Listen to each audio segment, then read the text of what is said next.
बिस्मिल्लाहिर्रहमानिर्रहीम।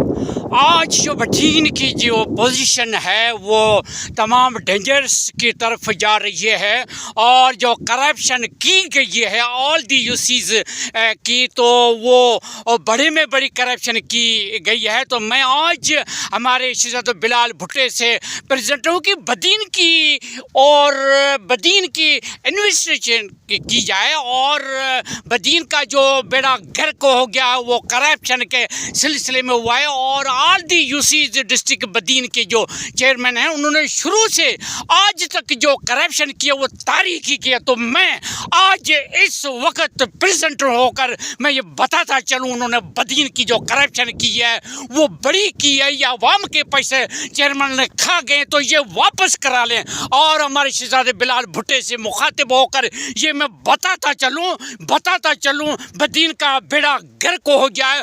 All the UCs के जो चेयरमैन हैं जो बजट से आती है वो खा जाती है और किसी जगह पे कोई काम नहीं हुआ तो शहजाद बिलाल भुट्टो नोटिस ले और ऑडिट करा के ये साबित करे तो क्यों करप्शन की गई है, बदीन का बेड़ा क्यों गर्क किया गया है और देवाला क्यों निकल गया है। तो मैं सबसे पहले ये अपील करता चलूँ तो डिप्टी कमिश्नर भी साइलेंस पे है और मैनेजमेंट भी साइलेंस पे है, लेकिन कौन नोटिस लेगा, कौन इन्वेस्टिगेशन करके ये साबित करेगा। तो बदीन का जो इस वक्त बेड़ा गर्क हुआ है और कौन तारेगा, कौन इन्वेस्टिगेशन करके ये पैसा वापस लेगा। और इसलिए आज मैं प्रेजेंट हूँ हमारे शहजादे बिलाल भुट्टे से, तो बदीन की जांच की जाए, बदीन के इन्वेस्टिगेशन करके साबित किया जाए तो क्यों उन्होंने पैसा हड़प किया, खा गए हैं, निकाल कर अवाम पे ये खर्च किया जाए क्योंकि अवाम के पैसे और अवाम ने वोट दिया है। तो बदीन का दिवाला निकल चुका है,